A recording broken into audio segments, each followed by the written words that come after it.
여러분들 오전에 제가 3.1운동의 그 준비 과정과 그 다음에 실질적인 실행 과정을 우리가 살펴보았습니다. 3.1운동의 준비 과정, 미국, 그 다음에 중국 상해, 그 다음에 일본, 이 세 군데에서 3.1운동이 준비됐다. 해외에 있는 우리 동포들이 3.1운동을 열심히 준비했다, 이렇게 말씀을 드렸습니다. 그리고 이어서 이것이 국내에 들어와 가지고 네 가지 세력, 천도교, 장로교, 감리교, 그 다음에 불교, 이 네 가지 세력이 힘을 합해 가지고 3.1운동이 일어났는데, 특별히 3.1운동이 전국적으로 확산되는 과정에서 우리 기독교가 중요한 역할을 했다. 여기까지 정리하면 어떻게 됩니까? 해외의 3.1운동 준비 과정은 기독교인들이 주도를 했고, 그 다음에 국내에서의 3.1운동이 전개되는 과정에서는 제일 처음에는 천도교가 주도했다, 이렇게 말할 수 있어요. 근데 확산되는 과정에서 역시 기독교가 주도했다. 그러니까 종합해서 얘기한다면 천도교와 기독교가 같이 했다, 이렇게 말할 수가 있습니다. 이제 더 중요한 세 번째 단계가 있는데, 그것은 임시정부, 후속 단계입니다. 임시정부에서 우리 기독교가 어떤 역할을 했는가, 이 세 번째 단계를 얘기하면서 마지막에 이 대한민국과 어떻게 관련되는가라고 하는 것을 얘기를 하려고 합니다. 정리해서 말한다면 준비 단계에서는 기독교가 주도를 했고, 국내에서 3.1운동이 일어나는 그 단계에 있어서는 전도교와 기독교가 같이 했고, 그 다음에 임시정부가 만들어지는 과정에서는 기독교가 주도하고 약간의 대종교가 같이 참여했다, 이렇게 말할 수가 있습니다. 그러니까 준비 과정, 실행 과정, 그 다음에 후속 과정, 이 세 단계로 볼 때 우리 기독교인들의 활동이 매우 절대적이었다, 이렇게 말할 수가 있는 것입니다. 이런 점에서 지금 현재 역사교과서에 3.1운동 하면은 천도교가 주도하고 기독교가 불교와 같이 따라갔다, 이런 식으로 설명하는 것은 잘못이다, 이런 생각을 합니다. 여러분들 1919년 3.1운동 직후 손병희가 잡혀갔습니다. 33인 다 잡혀갔어요. 일본 경찰이 물어봤습니다. 왜 3.1운동을 했느냐, 이렇게 물어봤을 때 손병희의 대답은 이렇습니다. 이미 해외에서 독립운동을 했다. 그분들이 국내에서 독립운동을 해야 된다고 요청해왔다. 그래서 해외에서 일어난 독립운동의 그 응답으로 국내에서 독립운동을 일으켰다, 이렇게 얘기를 했습니다. 조금 설명이 필요합니다. 여러분들 3.1운동의 목적이 뭡니까? 우리나라 독립하는 거죠? 독립하려면은 국가가 있어야 되는 것입니다. 그런데 그 국가를 인정받아야 되는 거예요. 어디에서 인정하느냐? 파리에서 전쟁 후에 승전국들이 모여가지고, 전쟁에서 이긴 나라들이 모여가지고 앞으로 국제 질서를 어떻게 할 것인가 라고 하는 것을 논의하는 논의가 1919년 1월에서부터 4월까지 장장 4, 5개월 동안 열렸습니다. 하루 이틀 하고 회의 끝나는 게 아니에요. 너무나 복잡한 문제가 있기 때문에 거기에는 미국 대통령, 영국 수상, 프랑스 수상, 그 다음에 이태리 수상, 또 일본에서 또 대표 다 같이 가가지고 여러 달 동안 거기서 회의를 하는 것입니다. 하루 이틀이 끝나는 게 아니에요. 이 회의에 한국 문제를 얘기를 해야 되는 것입니다. 거기에서 우리나라가 독립을 인정받아야 되는 거예요. 그래서 1919년 그 겨울과 봄에 열리는 파리 강화회의가 매우 중요한 거예요. 여기에 청원서를 낸 거예요. 외국에 있는 우리 교포들이 청원서를 낸 것입니다. 그런데 일본이 뭐라고 선전했느냐? 외국에 있는 우리 그 조선 사람들은 국내에서 떠난 지가 오래됐기 때문에 국내 사정을 잘 모른다. 미국에 있는 사람들, 이미 1910년 이전에 미국 간 사람들입니다. 그렇기 때문에 1910년에서 19년 긴 세월 동안 한국이 어마어마하게 발전했는데 그걸 잘 모르고 있다. 그러니까 모르고 하는 얘기다. 또 상해에 가 있는 사람들도 일찌감치 상해로 떠났기 때문에 조선 사정을 모른다. 그러니까 진짜 한국 사람들이 독립을 원하는지 원하지 않는지 누가 얘기해야 되는 것입니까? 국내에 있는 사람들이 얘기를 해야 되는 거예요. 국내에 있는 사람들이. 그러니까 외국에서 청원서를 내보내지만은 일본은 그걸 믿을 수 없다. 일본이 너무 정치를 잘해가지고 철도도 놓고 위생시설도 잘하고 학교도 만들고 그래가지고 국내에 있는 2천만 한국 사람들은 일본의 통치에 만족하고 있다, 이렇게 일본이 전 세계에 선전한 거예요. 그런데 그것이 아니라고, 일본이 통치하는 것을 만족하지 않고 오히려 일본 통치에 우리 한국 사람들이 어려운 일을 당하고 있고 독립을 하기 원한다고 하는 것을 세계 만방에 알려야 되는 것입니다. 그래서 국내 3월 1일 독립운동이라는 거예요. 그래서 이승만 박사, 김규식 박사, 우리 대표들이 사람들을 보내면서 뭐라고 얘기했냐면은 우리가 파리에 가서 얘기하려면은 국내에서 대규모의 독립운동이 일어나야 그래서 뭐라고 얘기인 줄 압니까? 2천만이 한 마음으로 독립만세를 불러서 그 독립만세 소리가 파리에 들려야 우리나라가 독립이 된다 이렇게 얘기한 거예요.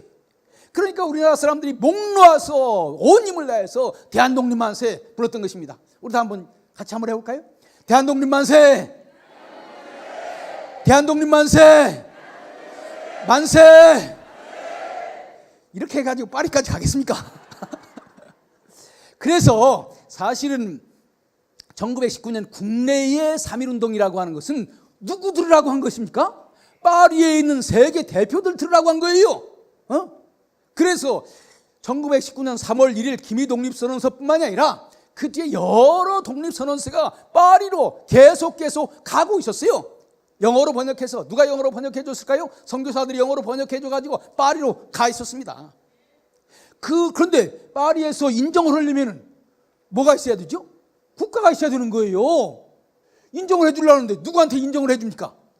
나라의 대표가 있어야 되고 나라가 일어나는 이가 어떤 나라인지를 봐야 될 거 아닙니까? 여러분들 윌슨이라고 하는 사람, 여기에서 윌슨이라는 사람이 매우 중요한 거예요. 제1차 세계대전 이후에 세계에 가장 힘 있는 사람이 미국 대통령 윌슨이었습니다. 윌슨이 어떤 사람이냐? 장로교 목사의 아들입니다. 네? 본인이 장로였어요. 그리고 본인이 국제정치학자였습니다. 윌슨은 생각했어요. 지금 미국의 외교정책이 힘을 중심으로 하는 외교정책이다. 경제 문제를 중심으로 하는 외교정책이다. 그런데 이거 틀렸다. 미국이 위대한 나라인 것은 어려운 나라, 힘없는 나라를 도와서 독립하게 만들어줘야 미국이 위대한 나라가 되는 것이다. 그래서 민주주의 국가를 만들어줘야 미국이 위대한 나라가 되는 것이다. 그래서 윌슨의 머릿속에는 두 가지가 항상 있었습니다. 하나는 기독교와 또 하나는 민주주의라고 하는 거예요. 다 같이 따라서 합시다. 기독교, 민주주의. 이것을 가장 잘 설명해 준 한 예를 들겠습니다. 여러분들 세계 선교에 있어서 가장 중요한 나라가 어떤 나라일까요? 중국입니다. 여러분들 중국이 기독교화 되느냐 안 되느냐에 따라서 기독교는 세계 종교가 되느냐 못 되느냐가 달려있는 거예요. 중국에서 가장 가까운 나라가 어떤 나라죠? 우리 한국이죠? 그러니까 우리 한국 사람들은 중국 선교에 관심을 많이 기울여야 됩니다. 그런데 요즘 약간 걱정스러워요. 중국 기독교가 점점 발전하다가 지금 시진핑 정부가 들어서서 기독교를 상당히 억압을 하고 있습니다. 저는 이것을 어떻게 뚫고 나가느냐라고 하는 것이 지금 매우 중요한 과제라고 생각을 합니다. 그런데 윌슨이 대통령이 되고 나서 제일 처음에 중국 대사를 누구를 보낼까 생각을 하다가 중국의 기독교와 민주주의를 제대로 전할 수 있는 사람을 보내야 되겠다. 그러면 기독교와 민주주의를 제대로 전할 수 있는 사람이 누구냐? 존 모트라고 하는 사람이다.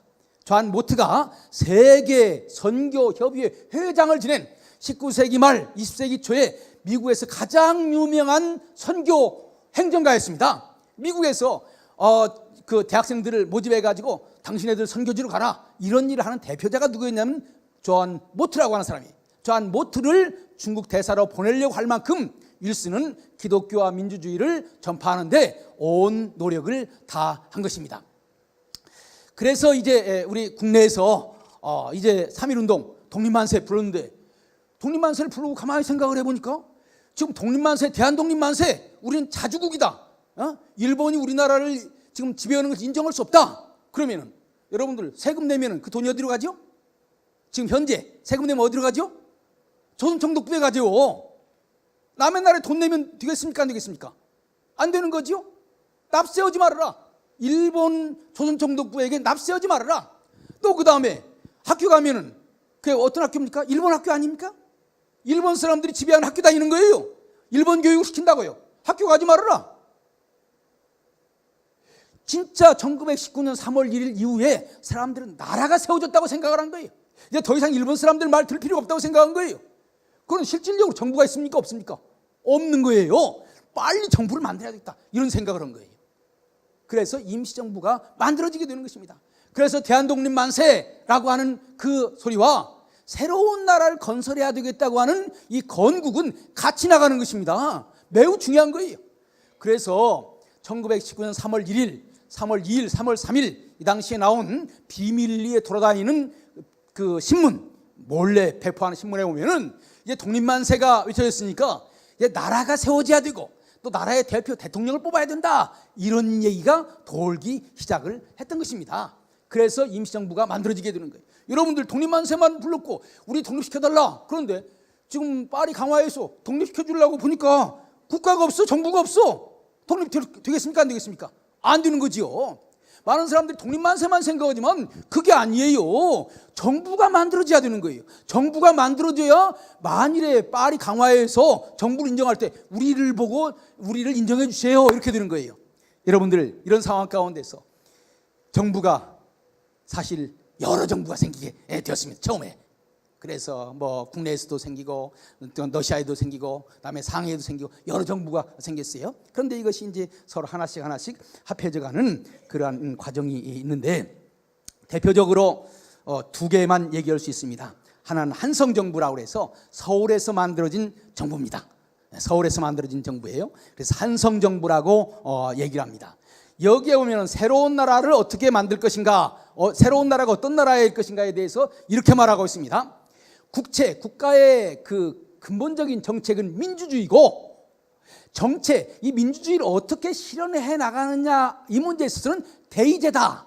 그러니까 민주주의라는데 3천만이 다 투표할 수 없으니까 대표를 뽑아가지고 그 대표로 하여금 정치를 하게 하는, 요즘 말하자면은 그 대의제를 한다, 이렇게 얘기를 한 거예요. 그리고 나라를 대표할 대통령을 집정관이라고 했는데 대통령을 누구를 뽑을까? 이승만을 뽑은 거예요.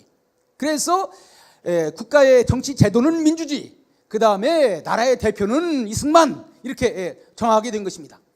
또 러시아에서도 1919년 3월 17일 날 소위 노령정부라고 해서 정부가 만들어졌는데, 이게 얘기가 복잡합니다만 간단하게 얘기하면은 그 노령정부의 그 핵심 내용도 보니까 지금 세계가 바꿔져 가고 있다. 미국이 주도하는 세계가 되고 있다.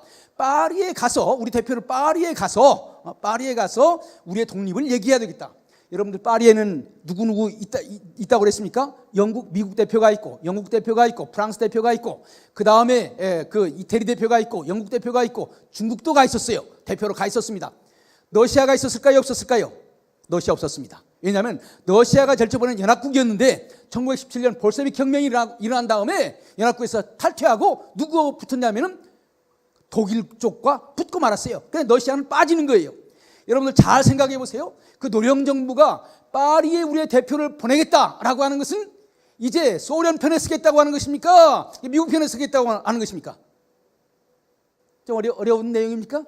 미국 편에 서겠다고 하는 거예요. 미국 편에 서겠다는 거예요. 그리고 미국이 앞으로 만드는 국제연맹에 가입하겠다, 이렇게 되고 있어요. 그러니까 블라디보스톡에 세워져 있는 정부까지도 미국 주도의 국제질서에 따라가겠다고 하는 것을 그 얘기를 한 것입니다.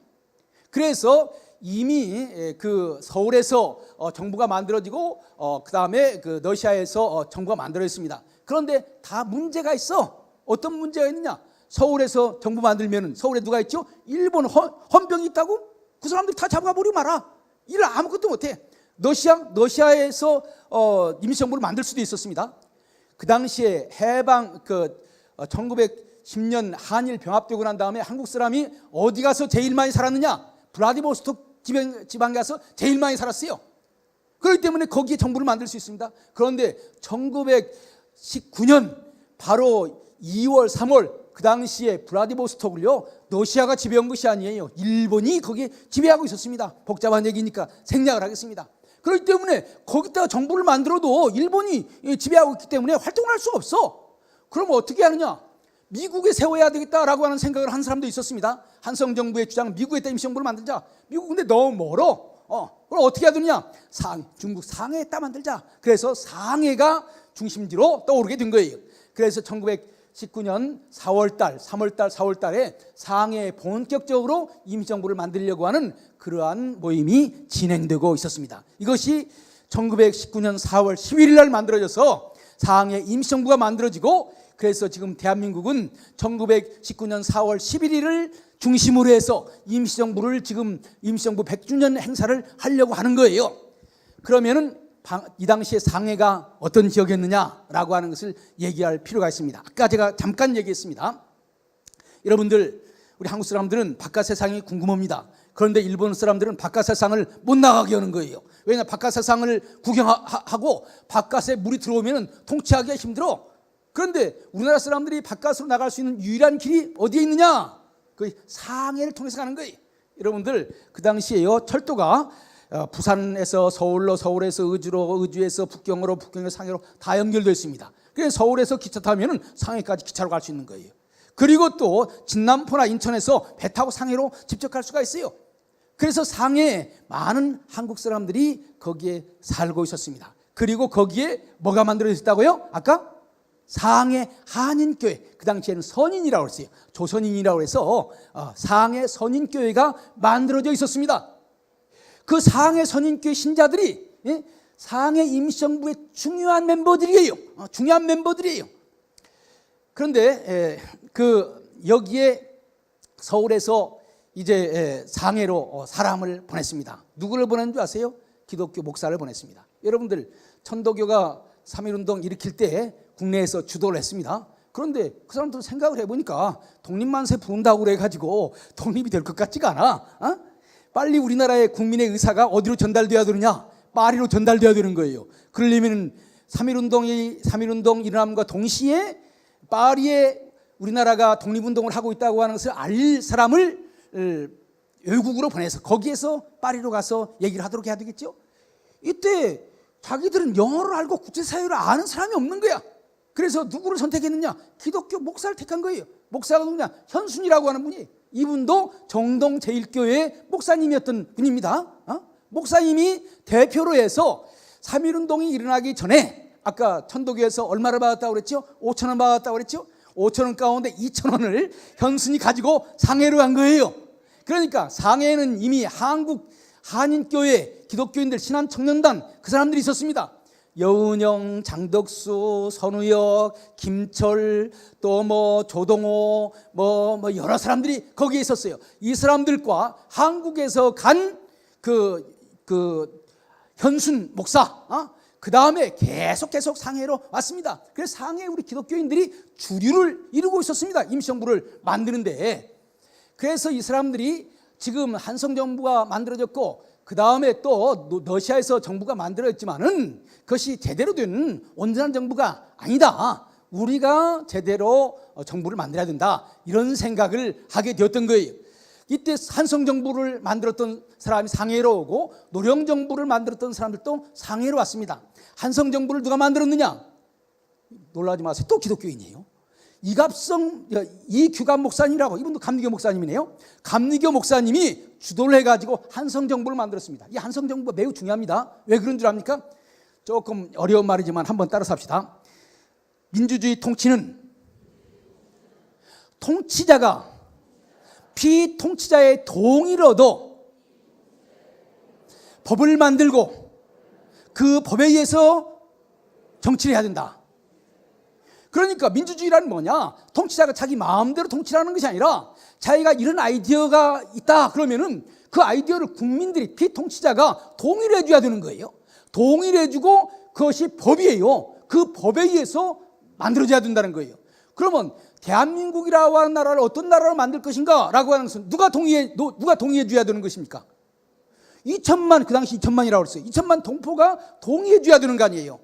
그러려면 그 당시에 대부분의 한국 사람들이 어디에 살아요? 한국에 살잖아요. 여기에서 동의를 해줘야 법적인 정당성이 생기는 것입니다. 여러분들, 오늘 제가 너무 고급 강의를 해주는 겁니다. 여러분들한테. 예. 그런데 그래서 13도의 대표들을 다 선발했어요. 그리고 13도의 대표의 이름으로 아까 얘기한 대로 새로 만들어지는 나라는 대한공화국이라고 하고, 이 공화국의 이름은 국채는 민주주의, 그 다음에 정체는 대의제, 이것을 정한 거예요. 그러니까 새로 세워지는 나라는 민주주의 국가가 돼야 된다고 하는 거죠. 그리고 새로운 나라의 대표로 이승만을 뽑는다, 이렇게 정한 거예요. 그러니까 윌슨의 민족 자결주의는 민족이 스스로 결정해야 되는데, 그러려면 3천만의 뜻이, 2천만의 뜻이 모여져야 될 거 아니겠습니까? 2천만의 뜻이 민주주의 국가다, 독립을 원하고 독립된 나라는 민주국가를 원한다라고 하는 것이 표현된 것이 어디냐? 한성정부에서 표현됐다고 하는 거예요. 이게 매우 중요한 내용입니다. 그러나 아까 얘기한 것처럼 제대로 서울에서는 이루어질 수 없으니까 그 상해에서 논의를 하게 된 것입니다. 그런데 여러분들 또 중요한 사실입니다. 매우 중요한 사실입니다. 오전에 강의를 했으니까 잊어버리지 않았겠죠. 윌슨이 민족자결주의를 얘기할 때 제일 먼저 윌슨의 민족자결주의를 따라서 우리도 독립이 돼야 되겠다, 또 민주주의 국가를 만들어야 되겠다, 이렇게 생각하는 사람들이 세 나라의 교포들 가운데 어느 나라입니까? 미국, 그다음 일본 동경, 상해, 어디였죠? 이렇게 되면 제가 실망을 합니다. 우리나라 교포들이 그 당시에 여러 곳에 있었지만은 미국, 그다음에 일본, 중국 상해, 이 세 나라 사람들이 해외에서 독립운동을 했는데 제일 먼저 미국이 이제 앞으로 세계는 전쟁이 끝나고 새로운 세계가 될 텐데 그 세계는 민족이 스스로 운명을 결정하는 그런 세상이 될 거다, 이렇게 얘기했을 때 야, 그거 좋다, 우리 그런 나라가 돼보자 라고 제일 먼저 여기에 응답한 사람이 누구냐고 하는 거예요. 사선지 가운데 한번 물어봅시다. 미국 교포라고 하는 사람 한번 손 들어보세요. 미국 교포. 일본 교포라고 하는 사람, 상해 교포라고 하는 사람. 미국이라고 했잖아요. 왜 그렇습니까? 윌슨이 미국 사람 아니에요. 그러니까 윌슨이 얘기하는 얘기를 제일 먼저 알아들을 수 있는 사람이 누굽니까? 미국 교포인 거지. 거기에 단체가 뭐냐면 대한인국민회. 이것이 교포 단체입니다. 대한인국민회의 중앙 총회장이 누구냐면 도산 안창호 선생입니다. 도산 안창호 선생이 대한인국민회의 중앙 총회장이었어요. 대표자였습니다. 여기에서 우리 민족을 대표하게 해달라고 선출한 대표자가 누구였다고요? 아까 이승만 박사라고 그랬죠? 네. 그래서 이 현순이라고 하는 분이, 한국에서 상해로 간 현순이라고 하는 분이 상해에 가서 나라를 만드는데 어디에 제일 열심히 전보를 보낸 줄 압니까? 미국으로 보낸 거예요. 미국으로. 그냥 미국에서 3.1운동이 독립운동을 제일 첫 번에 출발했고, 대한인국민회의에 우리의 대표가 이승만이고, 그 다음에 그 실질적인 일을 진행한 사람은 안창호고, 그러니까 안창호하고 이승만한테 계속 전보를 보내면서 앞으로 어떻게 나라를 만들어야 될 것인가 하는 것을 상의를 했더라고요. 그런데 거기에 큰 가이드라인이 두 가지입니다. 첫 번째는 예수교 국가를 만들어야 된다, 기독교 국가를 만들어야 된다라고 하는 것이 첫 번째고, 두 번째는 미국의 민주주의를 따라서 자유민주주의 국가를 만들어야 된다. 이 두 가지입니다. 다시 따라서 합시다. 기독교, 민주주의. 기독교, 민주주의. 예. 여기에 대해서 한번 PPT 띄워주세요. 예. 여기에 보면은 4월 7일 와싱턴 4월 7일 연합통신 1919년 4월 7일에 연합통신에서 보도한 것입니다. 이때 현금 만주에서 조직된 한국 독립국의 국무경으로 선임된 이승만 박사는 오늘 연합통신에 대하여 자신의 의견을 얘기했는데, 독립운동의 인도자 등의 주인은, 독립운동의 인도자들의 주인은 앞으로 어떤 나라를 만들 것인가 라고 하는 것은 한국으로 동의를 얻음이니 예수국을 건설하는 것이다. 예수국을 건설하는 것이 우리 목적이다. 1919년 4월 11일 날 헌법이 만들어졌는데, 헌법이 만들어지기 전에 5일 전에 4월 7일에 4일 전에 미국에서 워싱턴에서 이승만 박사가 기자회견할 때 새로 세워지는 나라는 민주주의 예수교 국가가 되어야 된다, 이렇게 얘기를 한 거예요. 그리고 누구한테 이거를 전보로 쳤냐면 현순한테 전보로 쳤습니다. 그런 나라를 만들어라, 이렇게 한 거예요. 그 다음에 그 당시에 이제 일본이 여기에 대해서 어떻게 지금 한국 사람들이 독립운동하는 걸 잘 연구를 했습니다. 일본 경찰의 보고에 의하면 이승만은 미국에 있는 한국 교포들과 더불어서 새로운 나라를 예수교 국가와 그다음 미국 헌법을 따른 민주주의 국가를 만들려고 한다라고 하는 것이 거기에 나오고 있는 것입니다. 그러니까 미국에 있는 교포들은 이제 우리나라가 민주주의 국가가 돼야 되지만은 제대로 민주주의 국가가 되려면 기독교가 우리나라의 중요한 종교가 되어야 된다, 예수교 국가가 되어야 된다, 이렇게 생각을 한 것입니다. 이런 것들이 그대로 나온 것이 뭐냐면은 1919년 4월 11일에 만들어진 헌법입니다. 헌법을 띄워주세요. 이게 대한공화국 임시헌법을 말하자면은 약간 보통 사람들이 알아듣기 쉽게 순한글로, 원래는 국한문 혼용입니다. 그런데 순한글로 만들어 놓은 거예요. 이것이 1919년 6월 20일자 신한민보라고, 미국에서 나오는 신한민보 신문에 나온 겁니다. 대한공화국 임시헌법. 제일 위에가 뭡니까? 하나님의 뜻으로 일어난 나라, 이렇게 되어 있습니다. 대한민국은 그냥 만들어진 나라가 아니라는 거예요. 하나님의 뜻으로 만들어진 나라라고 하는 거예요. 하나님의 뜻으로 만들어진 나라라고 하는 거예요. 이것이 그냥 개인의 문서에 나온 것이 아닙니다. 대한민국 임시정부, 임시헌장의 제일 첫 번째에 나오는 말이 하나님이라고 하는 단어로 시작하고 있어요. 미국에서 뭐라고 하라고 했죠? 예수 교과로 만들어달라. 그럼 거기에 의거해서 이 헌장이 만들어진 것입니다. 그래서 첫 번째 헌장은 뭐냐면, 대한민국은 신인일치로 하나님의 뜻으로 만들어진 나라고, 두 번째 중요한 것이 뭐냐? 국민의 합의에 의해서 만들어진 것이다. 쭉 그 다음에 있는 것은, 대한민국은 2천만이 전국 방방곡곡 만세를 불렀고 그 사람들이 한 마음을 모아가지고 자주독립국을 만들고 민주주의국가를 만들었다, 이렇게 되는 것입니다. 그러니까 하나님의 뜻으로 이루어진 나라고, 그 다음에 전 국민의 뜻으로 만들어진 나라다. 여러분들, 이게 매우 중요한 것입니다. 여러분들, 민주주의의 정통성이라고 하는 것은 뭡니까? 전체 국민이 거기에 동의하느냐 동의하지 않느냐가 제일 중요한 거예요. 이게 정통성이 거기에 있는 거예요. 그런데 이 대한민국은 하나님의 뜻에 합당할 뿐만이 아니라 동시에 2천만이 다 독립만세를 부르고 2천만이 민주주의 국가를 만들어달라고 요청하고, 그래서 만들어진 나라라고 하는 거예요. 그 다음에 1조. 대한공화국은 뭐라고 했습니까? 공화정치를 제왕함. 원래 임시정부에서 나온 정시헌법에는 대한민국은 민주공화국이다, 이렇게 되어 있습니다. 민주공화국. 이거 매우 중요한 거예요. 대한민국 헌법, 지금도 대한민국 헌법이 그렇게 되어 있습니다. 다 같이 따라서 합시다. 대한민국은 민주공화국이다. 예. 민주공화국이라는 말은 아까 얘기한 것처럼 군주제도가 아니다라고 하는 것입니다. 임금이 마음대로 다스리는 그런 나라가 아니다라고 하는 거예요. 민주공화국은 또 인민공화국이 아니다라고 하는 거예요. 인민공화국은 노동자와 농민이 주인이 되고 다른 사람들은 주인이 될 수 없다라고 하는 것이 인민공화국입니다. 인민공화국이 아니다.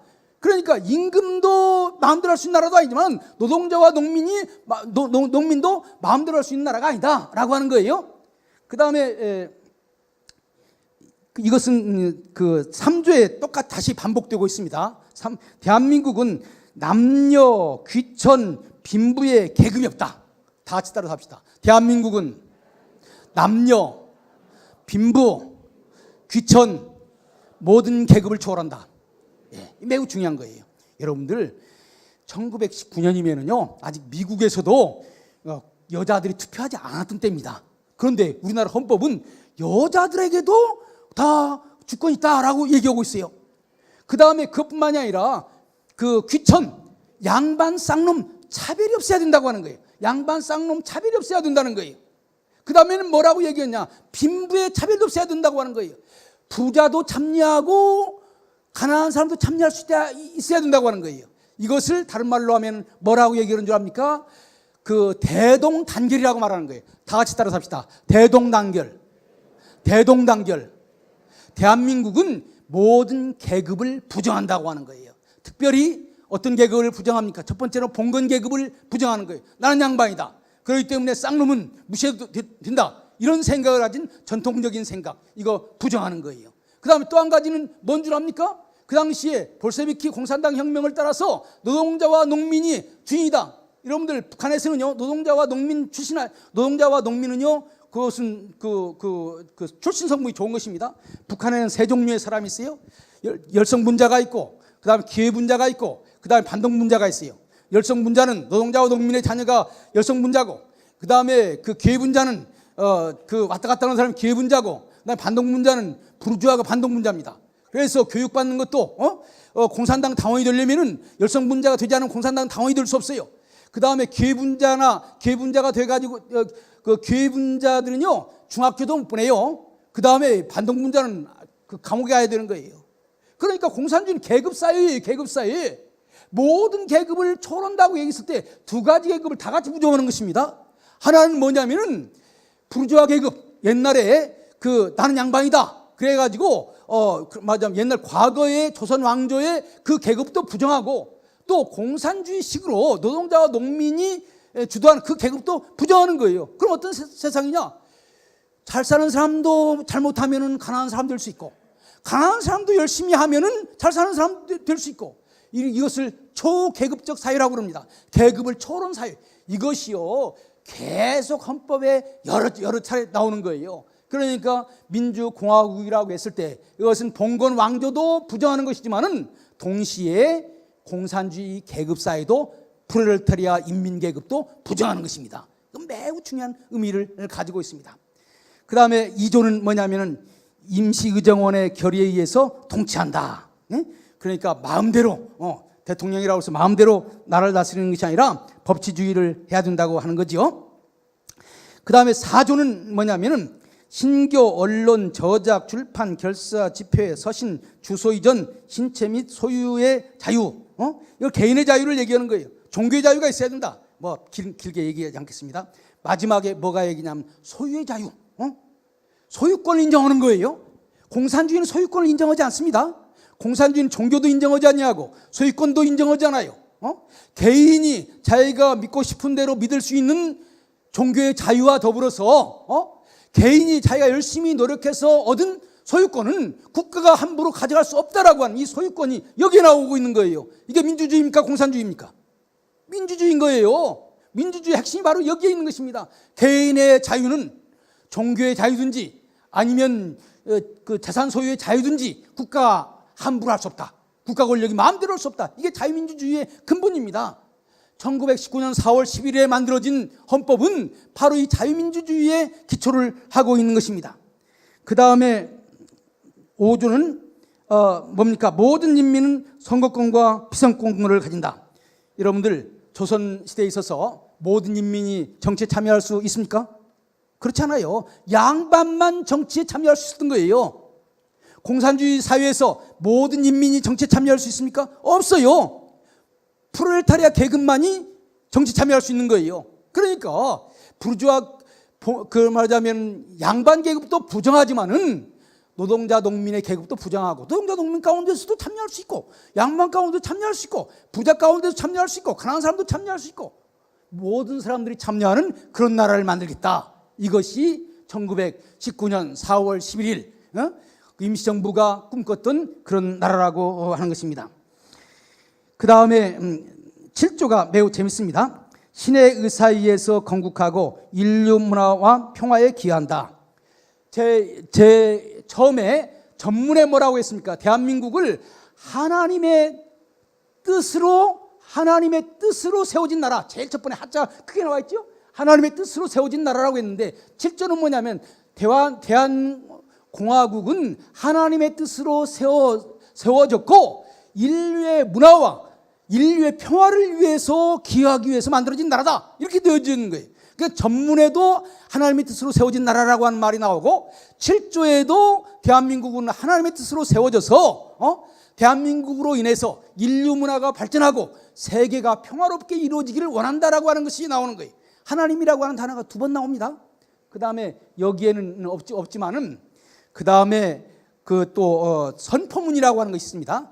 끝나고 나서 이제 그 10가지 그 조항을 얘기하고 나서 끝나고 나서 뭐라고 했냐면은 이 대한민국은 앞으로 세워질 하나님의 나라의 기초가 된다. 이렇게 되어 있어요. 신의 나라의 기초가 된다.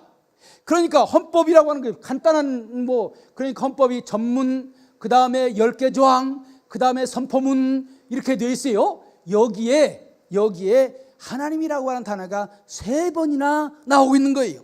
하나님의 뜻으로 세워진 나라다. 하나님의 뜻으로 세워져서 인류의 문화와 평화에 기여하는 나라다. 그러니까 대한민국이 그냥 우리만 잘 살고 큰 나라 되겠다고는 그런 나라가 아니에요. 주변에 있는 나라들을 같이 잘 살게 만드는 그런 나라가 되게 하겠다라고 하는 것이 임시정부를 만든 그분들의 뜻이라고 하는 거예요. 그 다음에 그 뒤에 선포문에 대한민국을 통해서 하나님의 나라, 앞으로 이루어질 하나님의 나라의 기초가 되는 것이다. 그러니까 이 한반도가 예수교 국가가 되어서 하나님의 나라, 말하자면 세계 선교를 해서 하나님의 나라를 이루는데 우리나라가 기여하겠다, 이렇게 되어 있는 것입니다. 여러분들, 1919년 4월 11일에 만들어진 대한민국이 어떤 나라입니까? 좋은 나라죠? 정말로 아까 얘기한 첫 번째는 기독교적인 정신으로 세워진 나라고, 두 번째는 뭐예요? 민주주의적인 정신에 의해서 만들어진 나라고, 이 두 가지가 1919년 4월 11일에 만들어진 임시정부 헌법에 그대로 나와 있는 것입니다. 저는 이것이 매우 중요한 것이라고 생각해요. 여러분들, 지금 대한민국의 뿌리가 바로 1911년 4월 11일 이 임시정부 헌장에 나와 있습니다. 이 헌장에 보면 우리나라는 그냥 만들어진 나라가 아니라고 하는 거예요. 하나님께서 이 나라에 사명을 주시고 그 사명을 감당하기 위해서 만들어진 나라라고 하는 거예요. 그리고 구체적인 것은 개인의 자유를 인정하는 자유민주주의 국가라고 하는 거예요. 여러분들, 이런 것을 통해서 본다면 1919년 4월 11일에 만들어진 이 대한민국은 북한에 있는 조선인민공화국과는 완전히 다른 나라인 것입니다. 그러니까 이따도 얘기를 하겠습니다마는 이 3.1운동과 임시정부를 이어온 나라는 북한에 있는 조선민주주의 인민공화국이 아닙니다. 남한에 있는 대한민국이 바로 이 정신을 이어가고 있는 거예요. 그래서 우리는 1919년 4월 11일 바로 그 헌법을 다시 한번 기억하고 기억해야 돼요. 지금 정부가 1919년 4월 11일을 100주년이 되어가고 있으니까 100주년이 되는 올해를 임시 공휴일로 하려고 한다, 이런 주장을 하고 있어요. 그런데 저는 그거 반대하지 않습니다. 그거 좋다고 생각해요.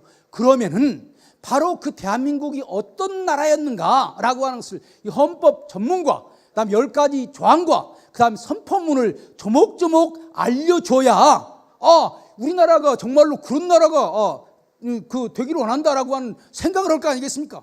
그냥 임시정부 만들었다 이것만 얘기를 하고 그 임시정부가 어떤 나라인지 얘기를 하지 않는 거예요. 그렇게 되면은 이건 제대로 1919년 그 4월 11일 날 임시정부 100주년을 기념하는 것이 아니라고 하는 것입니다. 저는 이런 점에서 우리 그 한국의 기독교인들이 4월 11일, 4월 첫째 주, 둘째 주 이때 모든 교회들이 바로 이 대한민국 임시정부 헌법을 다 이렇게 그 스크린으로 띄워놓고 조목조목 읽어가면서 이 나라가 어떻게 만들어진 나라인가라고 하는 것을 많이 알려줘야 된다고 생각을 해요. 그래서 이렇게 될 때 우리 기독교인들은 우리나라 그냥 세워진 나라가 아니다. 우리 애국가에도 나오죠. 임시정부 헌법이 나오고 애국가에도 하느님이 보호하사 우리나라 만세. 애국가에만 나오는 것이 아닙니다. 헌법에 나오는 거예요. 헌법에 나오는 거예요. 이런 측면에서 저는 1919년 4월 11일 우리 만들어진 대한민국 헌법이라고 하는 것이 매우 중요한 것이다. 저는 그렇게 생각을 합니다. 그 다음에 그러면은 4월 11일에 만들어진 헌법으로 다 끝난 거냐? 그게 아닙니다. 한성정부와 그 상해정부는 서로 생각이 비슷했어요. 그런데 노령정부, 러시아에서 만들어진 정부도 다시 포함시켜야 되거든요. 예를 들면 파리 강화회의에 우리나라를 인정해달라. 그런데 그러면 상해정부도 우리나라를 인정해달라. 그 다음에 그 노령정부도 우리를 인정해달라. 그러면 저기에서 어떤 나라를 인정할 것입니까? 파리에서 어떤 나라를 인정을 하겠습니까? 하나가 되어야 되는 거예요. 하나가 되어야 국제사회에서 우리 나라를 독립국으로 인정해달라 얘기할 수가 있는 겁니다. 하나가 되는 것이 매우 중요한 거예요. 그래서 1919년 이제 9월 달에 노령은 블라디보스톡을 얘기하는 것입니다. 그 지역에서 만들어진 정부와 그 다음에 상해에서 만들어진 정부를 하나로 묶는 작업을 하게 된 것입니다. 여기에 앞장선 사람이 누구냐면은 도산 안창호와 그 다음에 그 현순 목사, 이 두 사람이 앞장섰어요. 도산 안창호도 기독교인이고 현순도 기독교 목사고, 그래 이 두 사람 현순이 안창호 선생이 현순 목사를 블라디보스톡에 파송했습니다. 그래서 정부가 여러 개 되면은 국제사회에서 우리나라 인정받을 수 없으니까 하나로 만들어야 된다. 그래서 서로 오랫동안 토의 끝에 1919년 9월 달에 새로운 헌법이 나왔습니다. 거기에 보면은 몇 가지가 바꿔졌는데 그것만 얘기를 하겠습니다. 먼저 삼권 분립을 명료화했다고 하는 것입니다. 삼권 분립. 1919년 4월 달에 만들어진 헌법에는 임시의정원이 나라를 다스린다 이렇게만 되어 있습니다. 그런데 9월 달에 만들어진 헌법에는 입법부, 사법부, 행정부 이 세 개가 분명하게 나눠져 있습니다. 삼권 분립. 이게 매우 중요한 것입니다. 왜 그런 줄 아세요? 여러분들 공산주의는요, 뭘 만드냐면은 그 인민위원회가 모든 걸 통치합니다. 공산주의는 삼권 분립이 아니에요. 공산주의는 인민들이 모여서 인민위원회를 만들고 인민위원회가 입법, 사법, 행정 모든 권한을 다 가지고 있는 거예요. 그러니까 자기가 법을 만들고 자기가 통치하고 자기가 재판하는 거예요. 그냥 자기들 하고 싶은 대로 다 하는 거예요. 이것이 인민위원회 정부입니다. 공산주의 정부예요. 그런데 민주주의 정부, 특별히 미국식 민주주의 정부는 뭐냐면 법을 만드는 사람이 따로 있고 그걸 집행하는 사람이 따로 있고 재판하는 사람이 따로 있는 거예요. 그러니까 마음대로 못하는 거예요. 저는 이 삼권 분립이 매우 중요하다고 생각합니다. 독재를 누가 막느냐? 무엇이 막느냐? 이 삼권 분립이 막는 거예요. 아무리 국회가 정했다고 할지라도 재판부가 틀렸다. 그러면 안 되는 거예요. 그런데 국회가 결의했다고 해서 아무 생각도 없이 그저 거기에 추인해 주버리면요, 삼권 분립이 안 되는 거예요. 대통령이 뭐 국회의 마음대로 이래라 저래라 이러면 안 되는 거예요. 삼권 분립은 다 각각 자기의 고유한 권한이 있는 거예요. 그래서 이 삼권 분립이 중요한 것입니다. 그런데 삼권 분립은 미국식 민주주의의 제도인 거예요. 그래서 1919년 그 4월 11일 날 원래 헌법을 만들 때에 미국에서 뭐라고 얘기했느냐? 미국식 그 미국에 있는 분들이 미국의 그 민주주의를 모방하기로 한다. 제1조 이렇게 됐죠. 조선공화국은 아직 이때는요, 대한민국이라는 말이 아직 만들어지지 않았어요. 초안이니까. 조선공화국은 북미 합중국의 정부를 모방하여 민주정부로 채용한다 이렇게 되어 있어요. 이것이 말하자면 실질적으로 이 당시에 그 만들었던 초안을 일본 경찰이 몰래 입수해가지고 자기 본국에 보고한 것입니다. 그러니까 이것을 통해서 우리는 뭘 알 수 있냐면은 우리나라는 어떤 민주주의를 원하냐? 미국식 민주주의를 원한 거예요. 그 다음 문서를 보여주기를 바랍니다. 영어로 된 문서. 그 다음 문서. 예. 이것을 영어로 번역을 했는데 여기에 보면은 뭐냐면 리퍼블릭 오브 코리아, 한국은 어답트 채용했는데 뭘 채용했느냐면 1조입니다. 더 데모크라틱 거버먼트 민주정부를 채용했다. 그런데 그것은 뭘 따라서 했느냐? After that of the United States of America. 미국의 헌법을 따라서 민주정부 제도를 채용한다 이렇게 된 거예요. 그러니까 이 임시정부가 어떤 정부를 원했는가? 미국식 민주주의를 얘기하려고 한 거예요. 미국식 민주주의가 대의민주주의 제도입니다. 미국식 민주주의가 삼권 분립을 얘기하는 것입니다. 미국식 민주주의가 뭐냐면 개인의 신앙의 자유와 그 다음에 그 소유의 자유를 얘기하는 거예요. 그러니까 자유민주주의 제도인 것입니다. 여러분들 지금 많은 한국의 학자들이 대한민국이 민주주의인데 이거 자유민주주의냐 사회민주주의냐 이렇게 여기까지 논란을 하고 혹은 그 인민민주주의냐 논란을 하고 있어요. 그런데 우리 조상들이 원했던 민주주의는 미국식 민주주의를 원했던 것입니다. 이것이 조소왕이라고 하는 사람이 헌법을 기초할 때 만들었던 내용이고 그것을 그대로 지금 따라서 지금 만드는 거예요. 그래서 여기에 보면은 대한민국은 미국의 헌법을 따라서라는 말만 빼놓고 대한민국은 민주공화국이다 이렇게 말한 것입니다. 그런데 미국의 헌법을 따라서라는 말을 왜 뺐느냐? 4월 10일에는 미국식 대통령제를 받아들이질 않았어요. 의회가 보다 더 많은 권한을 갖기를 원했다고요. 좀 어려운 얘기죠. 그런데 1919년 9월 달에 만들어진 헌법은 다시 바꿨습니다. 9월 달에 만들어진 헌법, 동영상이 보이지 않기 때문에 그런데 5조에 보면은 6조에 보면은 뭐라고 했냐면 대한민국의 주권 행사는 헌법 범위 내에서 임시 대통령에게 위임한다. 헌법의 범주 내에서 대통령이 주권 행사를 할 수 있다는 거예요. 대통령 중심제로 바꾼 거예요. 그러니까 미국의 민주주의를 따른다고 했는데 그냥 추상적으로 따르는 것이 아니라 미국의 대통령 중심제를 따르는 것이고 미국의 삼권 분립을 따르는 것이고 미국식의 그 종교의 자유 그다음에 그 소유권의 자유를 따르는 것인데 소유권의 자유에 대해서도 보다 더 분명하게 얘기하고 있습니다. 1919년에 만들어진 헌법에 보면은 8조 2항에 보면 뭐라고 되어 있냐면은 재산의 보유와 영업의 자유. 다 같이 따라서 합시다. 재산의 보유와 영업의 자유. 재산의 보유는 재산권을 얘기하는 거죠. 영업의 자유는 뭡니까? 장사할 수 있는 자유. 국가가 함부로 장사에 상업에 관여하지 말라고 하는 거예요. 시장 경제를 얘기하는 거예요. 국가가 과도하게 그 개인의 그 경제 활동을 제한하면 안 된다는 거예요. 저는 이런 조항이 1919년 거기에 나올 줄은 꿈에도 생각을 못했어요. 이거 시장 경제를 받아들인다고 하는 얘기를 의미라는 것입니다. 그러니까 대한민국이 원래 우리 3.1운동을 따라서 만들어진 대한민국은 어떤 나라냐? 어떤 나라냐? 대한민국은 민주공화국이고, 그 다음에 삼권 분립을 주장을 하고 있고, 대통령 중심제고, 그 다음에 개인의 인권이 보장되고, 이런 나라라고 하는 거예요. 이것은 다른 말로 한다면 공산주의의 인민공화국이 아니고, 그 다음에 인민위원회가 입법사법 행정 가지고 마음대로 하는 인민재판하는 그런 사회가 아니고, 인민재판이라는 게 뭐예요? 인민위원회가 그냥 사람들 모아놓고 법도 없이 하는 거예요. 지네들이 법을 만들고 지네들이 집행을 하고 지네들이 재판하는 거예요. 이게 인민위원회. 이렇게 만든다는 거예요. 법은 국회가 만들고, 법에 따라서 정치는 누가 하냐면 행정부가 하고, 그것이 잘 됐는가 못 됐는가 하는 것은 사법부가 하고, 이렇게 돼야 나라가 되어진다는 거예요. 여러분들 3.1운동을 했던 분들 그냥 어른들이 아니죠. 아주 똑똑한 국제 정치를 잘 아는 분들입니다. 그런 분들이 이런 나라를 만들자고 한 것입니다. 예? 그리고 거기에다 더 나가가지고 개인의 소유권뿐만이 아니라 영업의 자유도 있어야 된다.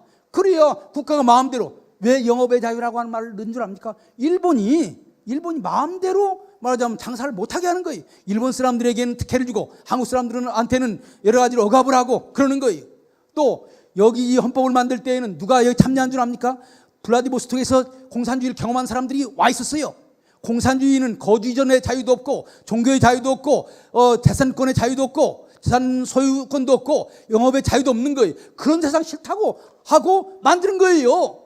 그래, 대한민국은 인민공화국이 아닌 것입니다. 인민공화국을 지향하는 그런 세력은 3.1운동의 정신과는 어긋나는 거예요. 3.1운동은 그런 나라를 만들려고 한 거 아닙니다. 민주주의 국가를 만들려고 하는 거예요. 그 중에서도 자유민주주의 국가를 만들려고 한 것입니다. 이것이 대한민국의 근본적인 정신이라고 하는 것을 우리는 잘 알아야 됩니다.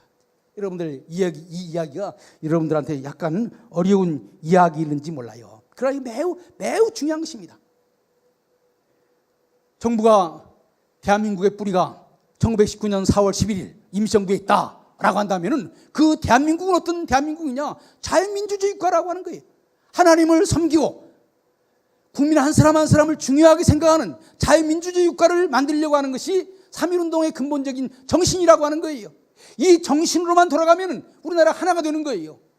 그런데 여기에 문제가 생겼습니다. 그것이 뭐냐면은 3.1운동 이후에 이런 대한민국을 넘어뜨리려고 하는 세력이 강력하게 존재했다고 하는 거예요. 여기는 이유가 있습니다. 그 이유는 뭐냐면, 민주주의를 만들어주고 독립을 누가 시켜준다고 했죠? 미국 대통령 윌슨이 그 주장을 했습니다. 그런데 미국이 큰 소리만 쳤지 실질적으로 독립을 이루어주지는 못했어요. 그러니까 미국의 윌슨의 그 민족 자결주의를 그 자결주의에 의해서 얼마나 우리 한국 사람들이 흥분해가지고 목숨 바쳐가지고 큰 소리를 했는데, 미국 대통령 윌슨이 파리 강화회담에 가보니까 영국이 식민지를 안 내놓겠다는 거예요. 프랑스가 식민지를 안 내놓겠다고 하는 거예요. 일본도 식민지를 안 내놓겠다고 하는 거예요. 미국은 혼자고 영국, 프랑스, 일본이 강력하게 반대하니까 그냥 윌슨이 그걸 뚫고 나가지는 못했어요.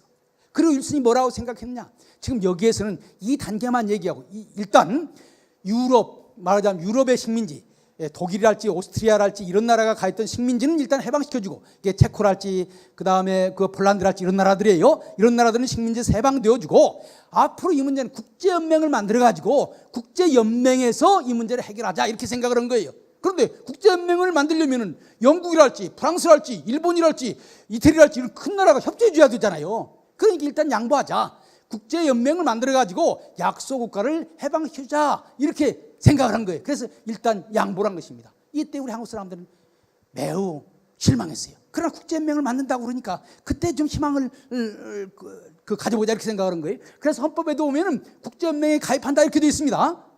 저기 10개 조항 가운데 그 8번째 조항이 국제연맹에 가입을 한다 이렇게 되어 있어요. 왜냐하면 국제연맹에 가서 우리가 독립을 찾을 수 있지 않을까, 이렇게 생각을 한 거죠. 좀 복잡한 얘기입니다만은 여러분들 잘 기억을 해보시기를 바랍니다.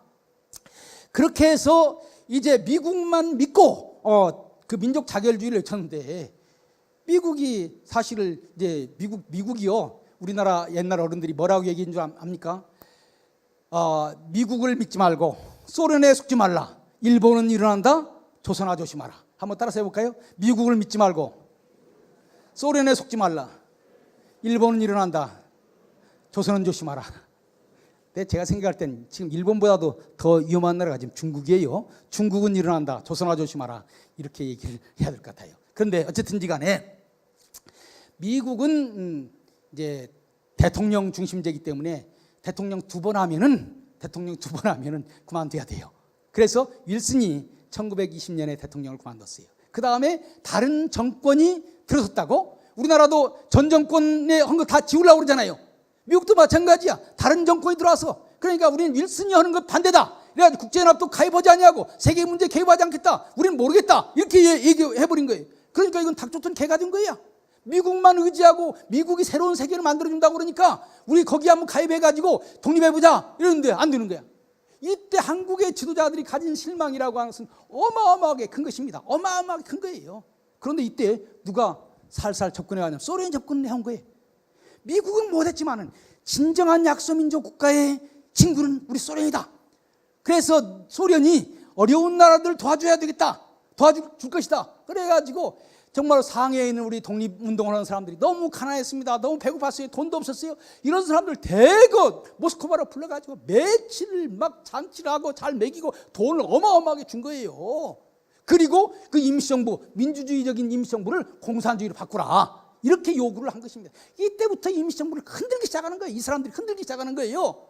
자유민주주의 체제를 공산주의로 바꾸려고 노력을 하는 것입니다. 그래서 3.1운동과 임시정부의 법통을 이어간다고 했을 때 원래 만들어 놓은 그 헌법을 지킨다고 하는 거예요.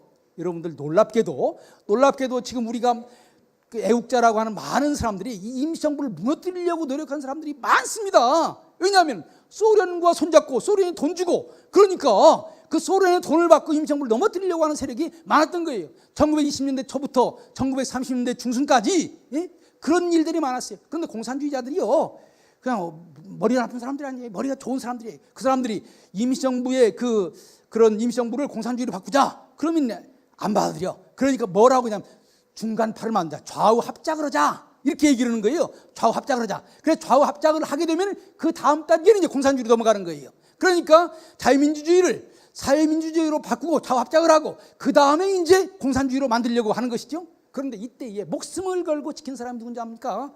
이게 김구 선생인 거예요. 김구 선생. 에? 여러분들 그 당시에 똑똑하다는 사람들은 다 공산주의로 넘어갔습니다. 여운형이 그때 공산주의로 넘어갔어요. 김규식도 그 당시에 공산주의로 넘어갔습니다. 다 공산주의로 넘어갔어요. 그런데 누가 그러더라고. 왜 김구가 주석이 됐느냐. 똑똑한 사람 다 빠져나갔기 때문에 남은 사람 김구밖에 없었다는 거예요. 김구가 목숨 걸고 임시정부를 지킨 거예요. 임시정부의 법통을 지킨 거예요. 김구가 누구랑 더불어서 했느냐. 대통령 이승만과 더불어 했습니다. 그 다음에 도산 안창호와 더불어서 했어요. 그 다음에는 조수왕과 더불어서 했습니다. 조수왕이 임시정부 헌법을 대처번에 만드는데 기초한 사람이라고 그랬죠. 그런데 여러분들 국제정치라고 하는 것은 묘합니다. 1931년은 30년대 초에 뭐가 벌어진 줄 압니까? 만주사변이 벌어졌어요. 일본이 만주를 먹고 만주에 일본의 꼭두각시 정권을 세웠다고. 그러니까 중국 사람들이 야 만주를 먹은 다음에 그 다음에 이제 중국 땅을 먹으려고 그러는 거 아니야? 걱정을 하기 시작하는 거예요. 일본과 싸워야 되는 거예요. 그래야 될 때 같이 도와줄 사람이 필요하죠. 중국 사람과 더불어서 일본과 싸워줄 사람이 필요하죠. 누구를 챙겼겠습니까? 임시정부를 챙긴 거예요. 그 전까지는 힘들었는데 중국이 이제 일본과 싸워야 되겠다고 생각을 하고 보니까 한국 사람들이 도움이 되거든. 그때부터 임시정부가 조금씩 살아나기 시작하는 거예요. 그리고 더 크게 살아난 것은 뭔지 압니까? 1937년에 염려대로 중일전쟁, 중국과 일본이 정식으로 전쟁을 하게 됐어요. 그러니까 이제는 이제 적과 아군이 되는 거야. 일본을 어떻게든지 무너뜨려야 돼. 장개석 정부가 일본을 무너뜨려야 돼. 이때 김구 선생이 가서 우리한테 무기를 주면은 일본 사람들과 열심히 싸워야 된다. 이렇게 싸울 수 있다. 이렇게 얘기한 거예요. 그래서 그때부터 이제 임시정부가 다시 살아나기 시작하는 거예요. 살아나기 시작하는 거예요. 그런데 그것만 가지고도 안 돼요. 시간이 없으니까 간단하게 넘어가겠습니다. 1941년에 뭐가 벌어진 줄 압니까? 태평양 전쟁이 벌어지는 거예요. 여러분들 중국과 일본하고 붙어가지고 누가 이겼을 것 같아요? 일본이 이겼습니다. 일본은 신무기를 가지고 있었어요. 중국은 땅만 크고 인구만 많았지. 그 당시 일본은 미국 비행기가 있었습니다. 비행기를 타고 중요한 거점을 막 융단 폭격을 하는 거예요. 그럼 중국 사람들이 꼼짝 못하는 거예요. 그러니까 이제 장개석이 미국한테 SOS에서 미국 우리 도와달라. 우리 안 도와주면은 우리 그 일본의 식민지가 되고 만다. 그러니까 이제 미국이 무기만 도와줬다고 실질적으로 도와주진 않았어요. 미국이요 전쟁에 직접 개입하는 거 매우 싫어하는 나라입니다. 참 1950년 6.25는요 정말로 기적이에요. 미국이 순간적으로 왔는데 이것은 다른 나라에서 없었습니다. 1차 세계대전 때도 미국이 망설였고 2차 세계대전 때도 미국이 망설였던 거예요. 미국이 전쟁 물자만 보내주지 전쟁에 개입하지 않는 거예요. 그런데 중국에 있는 교포들, 미국에 있는 교포들은 뭘 생각했습니까? 중국 힘 가지고는 일본을 못 이긴다. 일본을 못 이기면 우리 독립 없다. 기도의 제목이 뭔 줄 압니까? 미국하고 일본하고 전쟁하게 해주세요. 그래서 일본이 망이야. 우리가 독립이 될 수 있습니다. 그런데 1941년 11월 7일 진주만 습격한 거예요. 일본이 미국을 공격을 한 거예요. 그때서야 미국 사람들이 일본과 본격적으로 한판을 벌려야 되겠다 이렇게 생각을 한 거예요. 재밌는 것은요 1941년 11월 7일 태평양 전쟁이 벌어졌고 진주만 공격이 이루어졌고 그 다음 첫 번째 맞이하는 3.1절이 뭡니까? 1942년 3.1절이죠. 이때요 미국에 있는 교포들이 다 모여가지고 독립만세 불렀어요. 이제 이겼다. 미국하고 일본하고 싸우면은 미국한테 질 수밖에 없고 일본이 지면은 우리는 독립한다. 그래서 1942년 3월 1일이 얼마나 중요한지 몰라요. 그래서 이제 미국에 있는 우리 교포들이 있는 힘을 다해서 임시정부를 인정해달라. 우리한테 무기를 주면은 우리가 일본과 싸워야 되겠다. 근데 별로 미국 사람들이 잘 도와주질 않았어요. 조금밖에 안 도와줬다고. 왜 그런지 아세요? 미국은요 제2차 세계대전은 누구와 싸웠습니까? 독일, 이태리, 그다음에 일본 이 세 나라가 하나가 되고 미국, 영국, 프랑스 누굽니까? 소련이 같은 편이 됐어요. 이 국제정치라는 게 참 묘해요. 전에는 적이던 나라가 같은 편인 거예요.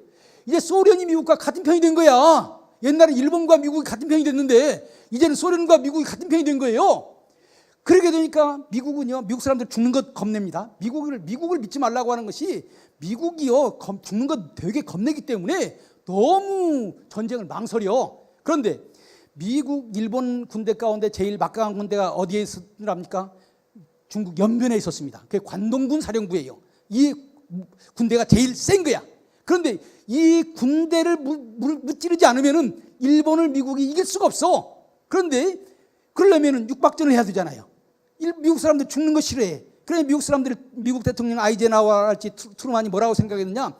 관동군을 무너뜨리는 것은 소련군 극동군 사령부 브라디보스톡이 연변하고 브라디보스톡이 붙어 있습니다. 연변에는 관동군 사령부가 있고 브라디보스톡에는 소련의 극동군 사령부가 있는 거예요. 소련 너희들이 맡아야 된다 이렇게 얘기한 거예요. 그런데 소련은 누구를 싫어했느냐? 이승만, 김구를 싫어했습니다. 왜 싫어한 줄 아세요? 이 사람들은 공산주의 싫어하니까 민주주의 국가를 만들려고. 그러니까 미국 생각할 때 임시정부를 인정하려면 소련이 싫어한다. 소련의 도움을 받으려면 임시정부를 인정하지 말아야 된다 이렇게 생각을 한 거예요. 그래야 임시정부의 말을 듣지를 않은 것입니다. 그런데 결국 원자폭탄이 떨어지고 일본이 항복하지 않았어요? 해방되었을 때 본격적인 싸움이 벌어진 것입니다. 우리는 3.1운동 한편에서는 3.1운동과 그 정신을 계승한 민주공화국을 만들려고 하는 세력과 또 하나는 이 임시정부를 무너뜨리고 인민공화국을 만들려고 하는 세력이 있었어요. 이 인민공화국을 만들려고 하는 세력도 막강한 세력이었습니다. 왜냐하면 소련의 도움을 받으니까. 여러분들 1945년 8월 15일 그 해방되었을 때 8월 15일 해방되기 바로 며칠 전에 소련군이 함경도까지 왔습니다. 그리고 미국이 오기 전에 그 8월 7일, 8월 9일에 소련군이 함경북도에 왔고 미국은 언제 온 줄 아세요? 9월 8일 날 왔습니다. 한 달 먼저 소련군이 온 거예요. 그 소련군을 등에 업고 그 인민공화국을 세우려고 하는 사람들이 공산주의 국가를 만들려고 노력을 한 거예요. 그래서 각 곳에 인민위원회를 만든 겁니다. 그런데 아직 미국은 안 왔어요. 그러니까 소련군 가깝잖아요. 조만간만 하나 건너면 소련군이 올 수 있는 거예요. 공산당들이 올 수 있는 거예요. 이 사람들이 전국적으로 막 사람들을 만나가지고 옛날부터 있었던 공산주의 조직을 다시 재조직을 해가지고 각 지역마다 인민위원회를 만든 거예요. 이것을 막고 만들어진 것이 민주공화국 대한민국인 것입니다. 해방 이후에 우리나라는 인민공화국을 만들 것인가 민주공화국을 만들 것인가 이 두 가를 가지고 치열하게 싸운 거예요. 3년 동안 이것 가지고 싸운 겁니다. 그래서 싸워서 만들어진 나라예요. 그러면 어떻게 인민공화국을 무너뜨리고 민주공화국이 만들어질 수 있느냐? 여기에 몇 가지 요인이 있습니다. 첫 번째는 미국이 절대로 남한에는 민주주의 국가를 만들어야 된다, 공산주의에 넘겨줄 수 없다라고 하는 첫 번째 생각이었고, 두 번째, 나는 평생 민주주의 국가를 만들어야 되겠다고 하는 정신 가지고 살아왔다, 난 이것을 버리고서는 살 수 없다라고 분명하게 얘기했던 이승만이라고 하는 국가의 지도자가 있었던 거예요. 그런데 그것만 가지고 안 되는 거예요. 백성의 지지가 있어야 되는 거예요. 백성 가운데 누가 이것을 제일 강력하게 원했냐? 우리 기독교인들이 민주주의, 새로 세워지는 나라는 민주주의 국가가 돼야 된다, 공산주의 국가가 되면은 우린 신앙생활할 수 없다, 민주주의 국가가 돼야 된다. 그래서 미국과 이승만 대통령과 기독교인들이 한 마음이 된 것입니다. 특별히 북한에서 월남한 기독교인들은 공산주의를 잘하는 거예요. 여기에 가장 대표적인 분이 한경직 목사님입니다. 한경직 목사님 1945년 8월 15일 해방되었을 때 그분도 공산주의와 잘해서 적당하게 나라를 만들어 보려고 그랬어요. 그런데 공산주의가 그렇게 적당한 것이 아니야. 이래서 더 이상 공산주의와는 같이 할 수 없다고 하는 생각을 가지고 월남을 하게 된 거예요. 그래서 북한에서 내려온 그 기독교인들 혹은 월남민들이 전국 방방곡곡에 다니면서 오늘처럼 이런 얘기를 하는 거예요. 여러분들 공산주의 압니까? 공산주의가 평등을 얘기하니까 좋은 세상 같지만은 나는 직접 북한에서 공산주의를 경험을 했습니다. 그래서 공산주의는 제일 첫 번에 인민들을 내세워가지고 그 사람들이 주도하는 것 같이 하지만은 그 사람들이 방송을 장악하고 재산을 빼앗고 공장을 빼앗고 토지는 농민에게, 공장은 노동자에게 이렇게 해서 세상을 뒤엎습니다. 여러분들 그런 나라를 원합니까? 아닙니다. 여러분들 뭐라고 말한 줄 압니까? 여러분들 공산군 일개 대대보다 북한에서 내려와서 북한 실정을 보고하는 강연회 하나가 더 나갔다는 거예요. 이런 것이 전국을 돌아다니면서 이 민주주의를 지켜야 되는 얘기를 하게 되니까 남한 사람들이 그것이 맞다 이렇게 생각을 하게 된 것입니다. 그래서 결국 1948년 5월 달에 투표를 하게 된 거죠. 원래는 유엔이 남북 합해가지고 선거를 하려고 그랬어요. 근데 북한이 절대로 우리는 받아들일 수 없다, 그래서 남한만 선거를 하게 되었습니다. 원래는 5월 9일 날 선거를 하려고 그랬어요. 5월 9일 날. 그런데 5월 9일이 무슨 날이냐? 일요일입니다. 여러분들 참 3.1운동도 그렇고요, 그 다음에 그 대한민국이 만들어지는 그 50 총선거도 그렇고 우리 기독교가 중요합니다. 왜냐하면 여러분들 3월 1일이 무슨 요일인 줄 압니까? 토요일이야. 3월 2일은 일요일이야. 3월 3일이 고종의 장례식 날이에요. 그런데 3월 2일 날 하려다가 보니까 3월 2일은 주일이야. 주일을 지키려고 3월 1일 날로 한 거예요. 그러니까 3월 1일이 정해진 것은 주일을 지키기 위해서 3월 1일을 정한 거예요. 그런데 5월 9일 말하자면 총선거, 이게 50총선거라고 하지 않습니까? 근데 5월 9일 날 투표를 하려고 했어. 그런데 5월 9일이 무슨 날이냐? 주일날인 거야. 이 기독교인들이 보니까 이 미군이 말이야 5월 9일 날 총선거를 한다고 하는 거예요. 이런 일제시대 때 우리 한국 기독교인들이 얼마나 주일 성수하기 위해서 노력을 했습니까? 북한에서 공산주의자들이 주일 성수하지 못하게 하기 위해서 가진 괴계를 벌였는데 그것 때문에 얼마나 박해를 받았는데 이 민주주의 정부가 주일날 선거를 한다? 우리 이거 받아들일 수 없다. 그래가지고 한국 기독교인들이 다 모여가지고 이승만 박사 미국 정부한테 항의를 했습니다. 만일에 5월 9일날 주일날 선거를 하면은 한국 기독교인들은 선거 보이콧하겠다. 이러니까 그냥 미국과 이승만 박사 깜짝 놀란 거예요. 그래서 하루 연기한 것이 5월 10일입니다. 그래서 기독교인의 힘으로 5월 9일을 5월 10일로 바꾼 거야.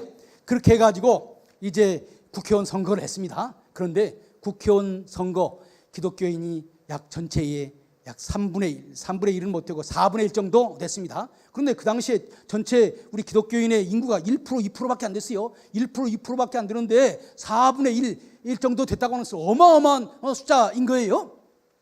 그리고 국회가 개원이 되었습니다. 국회가 개원이 됐어요. 정식으로. 그런데 이거야말로 정말로 대단한 거죠. 왜냐하면 국민의 뜻이 그 국회를 통해서 드러나게 되는 것이라고요. 국민이 어떤 나라를 원하는가 거기에서 결정이 되는 거라고요. 그런데 국회를 하기 전에 이승만 박사가 이렇게 얘기를 했습니다.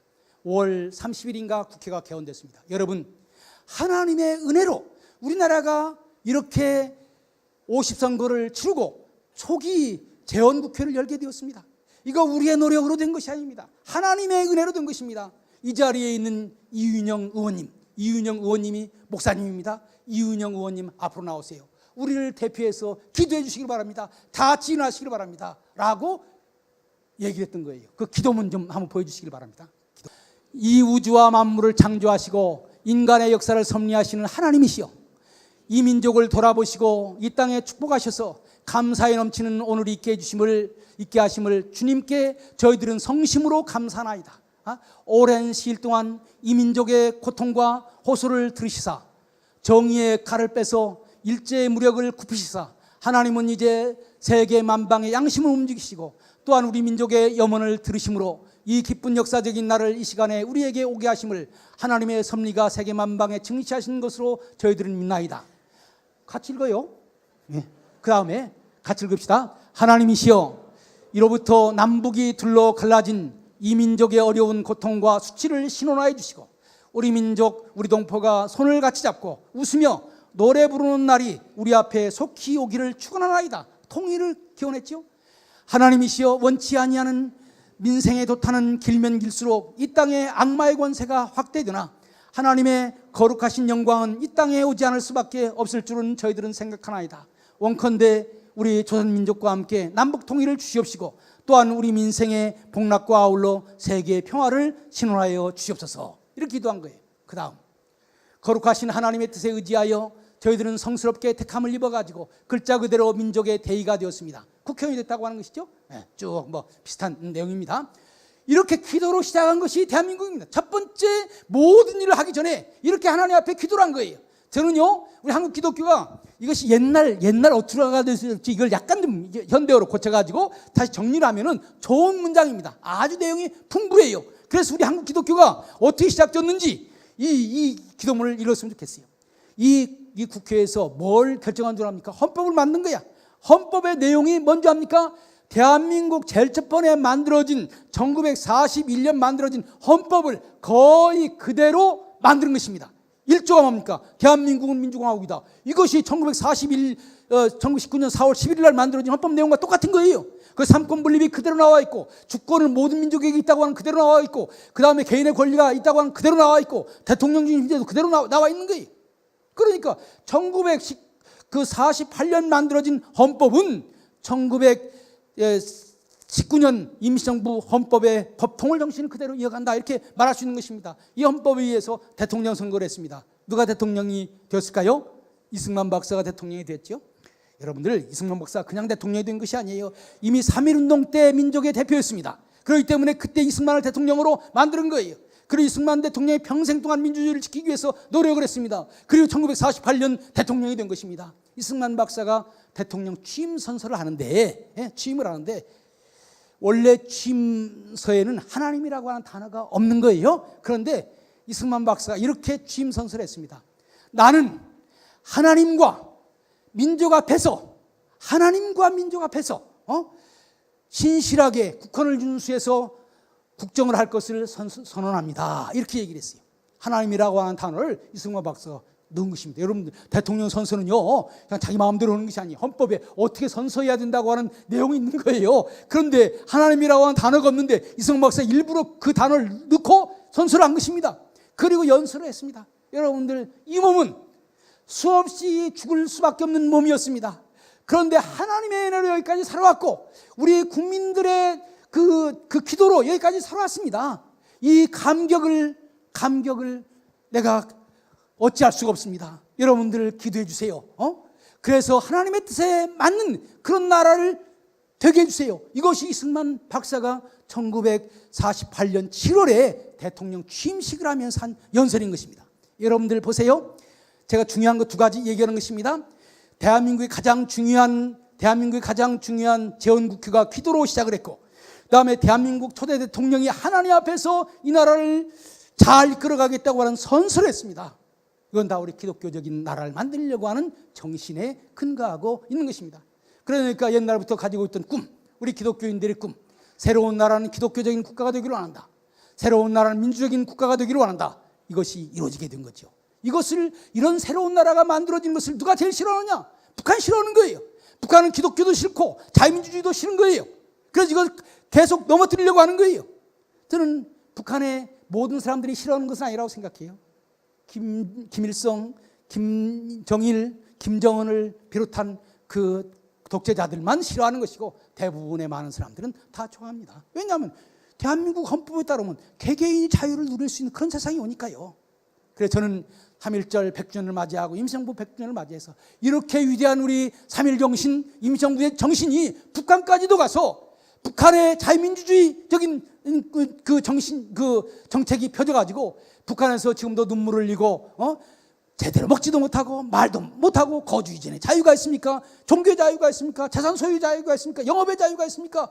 이 자유를 그 사람들에게도 줘야 3.1운동이 끝나는 거예요. 3.1운동이 끝나는 건 언제 끝나는 거냐? 우리 북한 동포가 3.1 정신의 근본적인 정신을 이해하고 그런 3.1운동의 그 맛을 볼 줄 알아야 3.1 독립운동이 끝나는 거예요. 이것이 싫고 이것이 두려우니까 3.1절 기념예배를 같이 하자라고 했을 때 북한이 제의했는데 북한이 거부하지 않았습니까? 못 온다고 하지 않았어요. 여러분 또 하나 중요한 것이 뭔지 압니까? 3.1운동은 누구 때문에 일어난 것입니까? 일본이 아시아의 평화를 위협한다. 일본이 힘없다고 해서 약소국가를 자기 마음대로 한다. 그런 일본이 있으면 아시아 평화가 안 된다. 그럼 미국은 그런 일본을 제거하고 우리 한국에 독립을 줘야 된다. 이것이 3.1운동의 매우 중요한 내용입니다. 지금 누가 우리나라 아시아의 평화를 해치고 있습니까? 중국이 옛날에 힘이 없었는데 자기들이 땅덩어리가 크고 인구가 많고 그 다음에 경제적으로 발전한다고 해서 중국 주변에 있는 나라들을 자기 마음대로 하려고 합니다. 중국 사람들은 모든 나라가 평등하다고 하는 생각이 없어요. 중국은 형님이고 다른 나라 사람들은 다 동생이라고 생각하는 거예요. 이게 소위 중화질서예요. 이 중화질서로 돌아가기를 원하는 거예요. 3.1운동의 근본적인 정신은 모든 나라는 동등하고 힘 있는 나라가 힘 없는 나라를 힘으로 지배하려고 해서 않는다. 중국이 한국 관리들을 향해서 뭐라고 말한 줄 압니까? 조그만한 나라가 웬 말이 많냐? 형님이 시키면 하라는 대로 할 것이지. 이렇게 얘기했다는 거 아닙니까? 중국은 이 근대 국가의 정신을 모르는 거예요. 과거에는 일본이 근대 국가의 정신을 몰랐지만 지금 중국이 그런 것을 모르는 거예요. 중국이 아시아의 평화를 지금 해치고 있는 것입니다.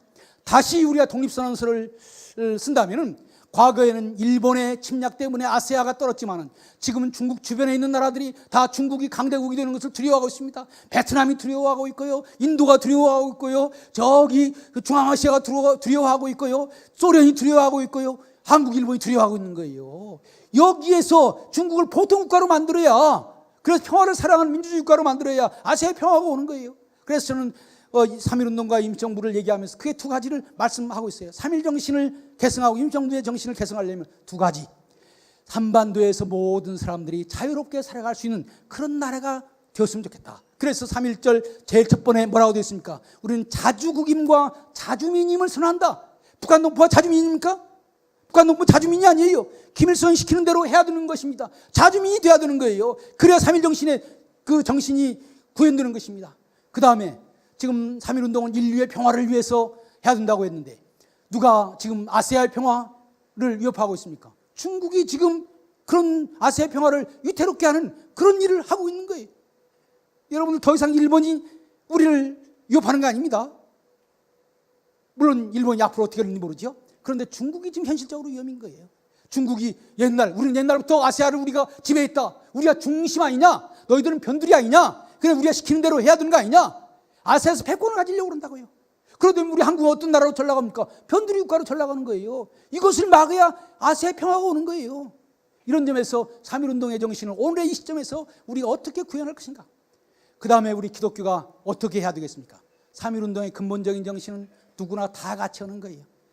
있다고 그래서 자기가 힘이 있다고 그래서 그 밑에 사람들 자기 마음대로 부르려고 하는 것은 봉건 시대의 정신입니다. 조금 돈 있다고 그래서 직원들 자기 마음대로 하려고 그러고 조금 권력 있다고 그래서 다른 사람을 종처럼 부리고 이런 봉건 시대의 그런 거예요. 또 반대로 우리는 피해자니까 세상을 혁명으로 뒤엎어야 된다. 세상은 노동자와 농민이 주도해야 된다. 이 생각도 아닌 거예요. 왜냐하면 이것도 인민계급이에요. 3.1운동의 정신 그것이 아닙니다. 남녀노소, 빈부, 귀천 모든 사람이 주인이 되는 그런 나라가 되어야 된다는 거예요. 그래서 남자도 부자도 그 다음에 귀한 사람도 잘못하면은 어려운 상황이 올 수 있고 어려운 사람도 여자도 그 다음에 천한 사람도 가난한 사람도 열심히 노력하면은 그 사회의 중심이 될 수 있다. 그래서 왔다 갔다 할 수 있는 그런 세상이 되어야 되는 거예요. 그런 세상을 만들기 위해서 우리 교회가 노력해야 되는 것입니다. 그래서 교회는 교회에 힘있고 그 능력 있는 사람들 향해서 당신들 좀 겸손하세요. 하나님 앞에서 모든 인간은 똑같습니다.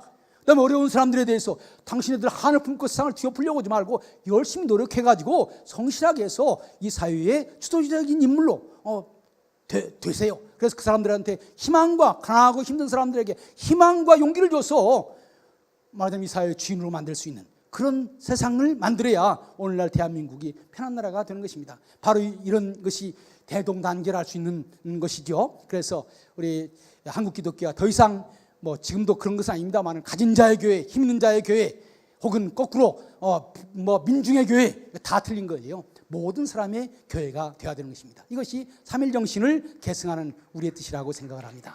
이상입니다. 감사합니다.